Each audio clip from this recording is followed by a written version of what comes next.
নমস্কাৰ আপোনালোক সকলোকে মোৰ ইউটিউব চেনেল টিচাৰ্ছ কৰ্ণাৰলৈ পুনৰ এবাৰ স্বাগতম জনাইছোঁ। শিক্ষা হেতুক লৈ 7টা গুৰুত্বপূৰ্ণ নিৰ্দেশনা বিদ্যালয় প্ৰধান শিক্ষকসকললৈ আৰু বিদ্যালয়ৰ নডেল শিক্ষকলৈও বিশেষ দায়িত্ব অৰ্পণ এই নিৰ্দেশনাটিৰ জৰিয়তে। সম্পূৰ্ণ নিৰ্দেশনাটিৰ বিষয়ে আপোনালোকক জনাবলৈ চেষ্টা কৰিম। ভিডিঅ'টি শেষলৈকে চাব, চাই ভাল পালে লাইক কৰিব আৰু শ্বেয়াৰ কৰিব আৰু চেনেলটি যদি এতিয়াও ছাবস্ক্ৰাইব কৰা নাই কাইণ্ডলি ছাবস্ক্ৰাইব কৰিব।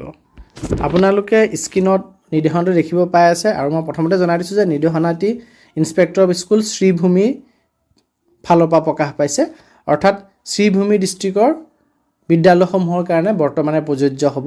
কিন্তু নিৰ্দেশনাটিত উল্লেখ কৰিছে যে বিদ্যালয়ত স্মুথ আৰু ফেয়াৰ ফাংচনিঙৰ কাৰণে আৰু পজিটিভ এডুকেশ্যনেল এনভাইৰনমেণ্ট মেইনটেইন কৰি চলিবৰ কাৰণে আৰু সেনচিটিভ স্কুল ডাটাখিনিক প্ৰটেক্ট কৰিবৰ কাৰণে অল হেড টিচাৰ্ছ এডুকেশ্যন ইনষ্টিটিউশ্যনৰ যিমান হেড আছে সকলোকে এই নিৰ্দেশনাটিৰ জৰিয়তে ডাইৰেকশ্যন দিয়া হয় যে তেওঁলোকে তলত দিয়া 7টা ইনষ্ট্ৰাকশ্যন যাতে ষ্ট্ৰিক্টলি ফ'ল' কৰে।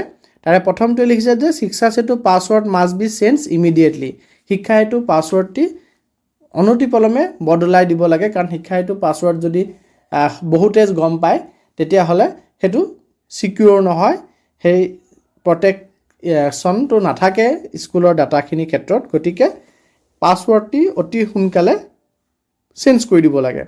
আৰু নতুন যোনটো পাছৱৰ্ড হ'ব সেই পাছৱৰ্ডটো অকল বিদ্যালয়ৰ হেড অৰ্থাৎ প্ৰধানজনৰ লগতে এজন ডেজিগনেটেড নডেল অফিচাৰ অৰ্থাৎ এজনক নডেল টিচাৰ হিচাপে যাক দিয়া যাব তেখেতৰ হাততহে এই পাছৱৰ্ড থাকিব পাৰিব। অন্যৰ হাতত যাতে পাছৱৰ্ডটো নাথাকে এইটো নিশ্চিত কৰিব লাগিব। আৰু নডেল অফিচাৰজন ৰেছপনচিবল হ'ব শিক্ষা হেতু অপাৰেট কৰাৰ ক্ষেত্ৰত বা যি অফিচিয়েল টেবলেট বা ডেজিগনেটেড মোবাইল ফোন আছে তাত শিক্ষা হেতু লগ ইন কৰাৰ ক্ষেত্ৰত বা লগ আউট কৰাৰ ক্ষেত্ৰত সম্পূৰ্ণ ৰেছপনচিবিলিটি ডেজিগনেটেড নডেল অফিচাৰজন অৰ্থাৎ নডেল শিক্ষকজনৰ থাকিব।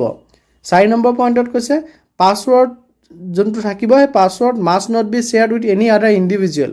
কাৰো সৈতে যাতে শ্বেয়াৰ কৰা নাযায় পাছৱৰ্ডটো, আৰু নকৰি পেলাই এইটো এনচিয়ৰ কৰিব লাগিব যে ছেফটি আৰু কনফিডেঞ্চিয়েলিটি অফ স্কুল ডাটাৰ ছেফটি আৰু গোপনীয়তা যাতে ৰক্ষা থাকে নিশ্চিত হয়, সেই গতিকে অইন কাৰো সৈতে পাছৱৰ্ডটো শ্বেয়াৰ কৰিব নালাগে।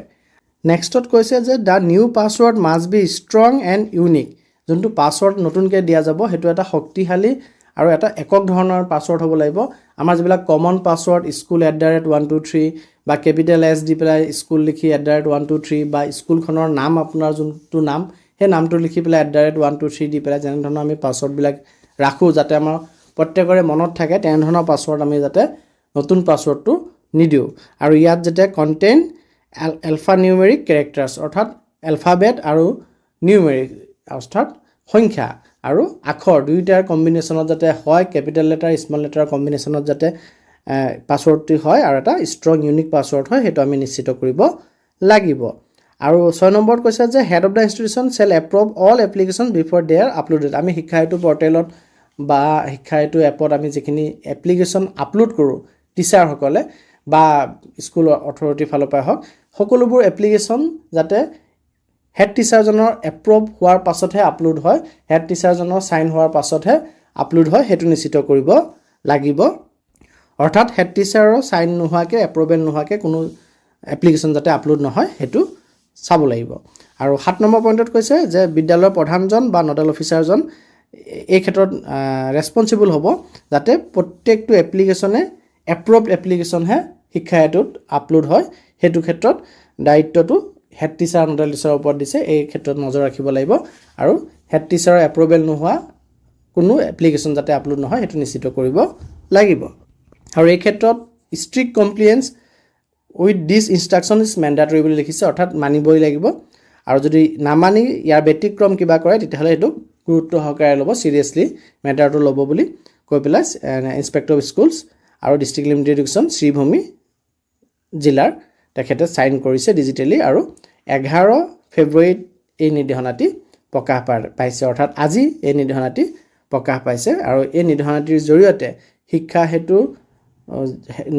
হেতুৰ যি আমাৰ সুৰক্ষা আৰু যি আমাৰ স্কুল ডাটাৰ প্ৰটেকশ্যনৰ কাৰণে এই ব্যৱস্থাখিনি লোৱা হৈছে আৰু এইখিনি সকলোৱে মানি চলিব লাগিব বুলি কৈছে আৰু অৰ্ডাৰটো যিহেতু শ্ৰীভূমি জিলাৰ পৰা বৰ্তমানে প্ৰকাশ পাইছে অৰ্থাৎ শ্ৰীভূমি জিলাৰ শিক্ষক কৰ্মচাৰীসকলৰ কাৰণেহে এই নিৰ্দেশনাটি প্ৰযোজ্য হ'ব আৰু শ্ৰীভূমি জিলাৰ সকলো LP ME হাই স্কুল চবৰ ক্ষেত্ৰতে এই নিৰ্দেশনাটি প্ৰযোজ্য হ'ব আৰু ইয়াৰ এটা কপি মিছন ডাইৰেক্টৰ সমগ্ৰ শিক্ষা director of secondary education Kahilipara আৰু ডাইৰেক্টৰ অফ এলিমেণ্টাৰী এডুকেশ্যন সকলোলৈ ইয়াৰ কপি পঠোৱা গৈছে গতিকে এই খবৰটো আপোনালোকক দিবলৈ আছিলে ধন্যবাদ